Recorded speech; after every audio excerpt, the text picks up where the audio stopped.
Bonjour à tous et bienvenue, c'est Florian. Aujourd'hui dans cette vidéo, je voudrais vous parler d'un logiciel que j'ai découvert il y a quelques temps grâce à l'un de mes invités du podcast Dans la Poche.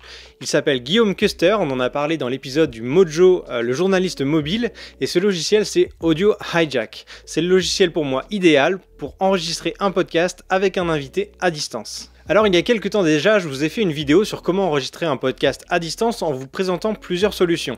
Et à la fin de cette vidéo, je vous avais parlé de ce logiciel, Audio Hijack, et je vous ai dit que j'allais l'utiliser dans mes prochains podcasts. Je vous fais aujourd'hui un retour sur expérience de ce logiciel que j'ai utilisé depuis le début du confinement. Alors ce logiciel, pour information, est édité par une société qui s'appelle Rogue Amoeba et ils ont toute une collection de logiciels audio qui va avec. Avant de vous expliquer pourquoi j'aime beaucoup ce logiciel, je vais d'abord commencer par ses points faibles. Pour moi, il y en a deux. Premièrement, il n'est disponible que sur Mac, donc désolé pour ceux qui sont sous Windows.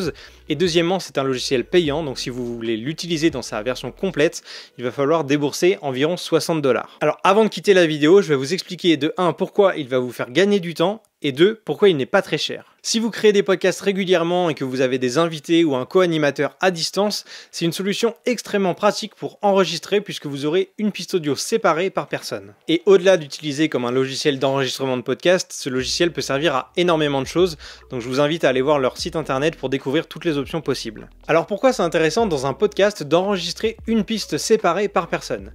L'avantage se situe au montage. Vous allez pouvoir nettoyer le son en supprimant la piste audio de la personne qui ne parle pas. C'est-à-dire que s'il y a du souffle dans le micro de votre invité par exemple, ou un chien qui aboie derrière, vous allez pouvoir le supprimer au montage pour avoir la meilleure qualité possible. Je vous montre tout de suite à quoi ressemble le logiciel. On se retrouve dans l'interface de Audio Hijack, qui est assez minimaliste d'ailleurs, et on a d'abord l'onglet Sessions. Les sessions, c'est un petit peu comme des dossiers dans lesquels vous allez enregistrer vos configurations d'enregistrement.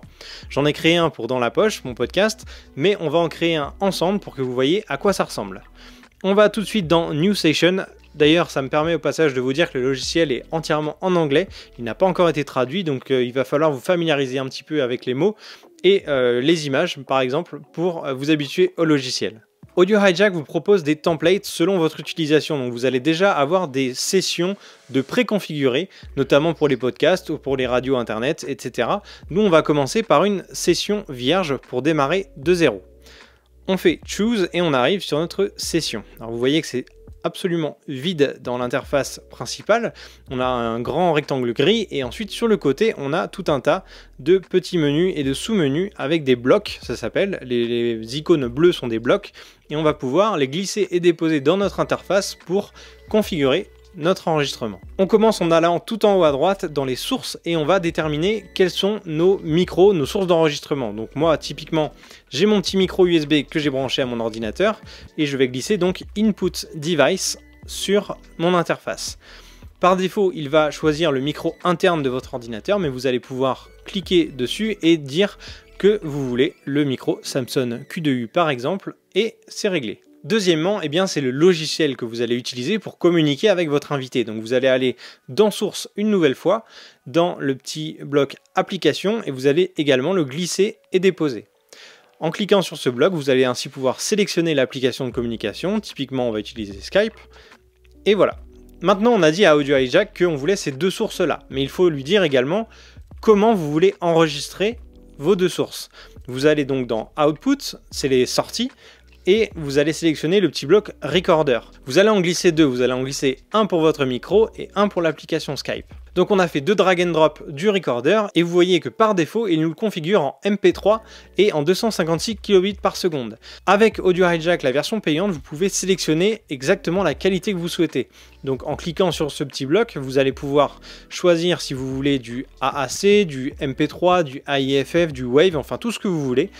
Et comme ça, vous pouvez choisir si vous voulez, par exemple, que votre micro soit en Wave et celui de votre invité en MP3, c'est tout à fait possible, vous configurez comme vous voulez. Avec Audio Hijack, il est tout à fait possible également de faire un enregistrement avec les deux pistes mixées sans avoir le bénéfice d'avoir les pistes séparées. Il vous suffit simplement d'utiliser un seul bloc recorder, les deux sources vont se connecter à ce bloc recorder et donc vos deux pistes vont être mélangées. Ça c'est pour la configuration la plus basique, mais vous pouvez également ajouter des petits modules ou des petits effets. Alors les effets se trouvent également à droite dans la petite barre de recherche avec tous les blocs. Il y a des built-in effects, il y a des audio unit effects, ce genre de choses. Personnellement je les utilise pas pour mon podcast parce que comme je sais que je vais faire un montage derrière, ces effets là je pourrais les rajouter en post-production. Mais si jamais vous décidez avec Audio Hijack de diffuser votre enregistrement en temps réel sur YouTube ou sur une autre interface ou sur une web radio, vous allez pouvoir ajouter des égaliseurs, des compresseurs ou ce genre de choses. Évidemment, il faut enregistrer en appuyant sur le petit bouton qui se situe en bas à gauche de l'interface. Alors évidemment, c'est pas un logiciel hyper intuitif au départ, il faut un petit peu apprivoiser les blocs, comment ça fonctionne, etc. J'ai passé un petit peu de temps à l'essayer, j'ai fait 4 ou 5 enregistrements de podcast depuis le début du confinement avec, donc je commence à être un petit peu rodé. Le plus gros avantage au final, c'est que vous n'avez rien à demander à votre invité. Quand vous utilisez une solution comme Zencastr ou Zoom, ce genre de choses, vous allez devoir lui demander d'aller sur une interface particulière, peut-être de lui demander d'enregistrer lui-même ou ce genre de choses, et ça va pas forcément être idéal. Vous lui demandez un effort, déjà qu'il a accepté de participer à votre podcast, le mieux c'est de ne pas lui en demander trop pour qu'il soit à l'aise et qu'il ne pense qu'à son discours. L'autre gros avantage pour moi, c'est que ce n'est pas un logiciel avec un principe d'abonnement, c'est un achat unique et donc vous n'êtes pas obligé de payer tous les mois pour un logiciel, ce qui revient au final très très cher, alors que là vous avez un achat unique à faire et vous êtes débarrassé, vous pouvez l'utiliser autant que vous voulez.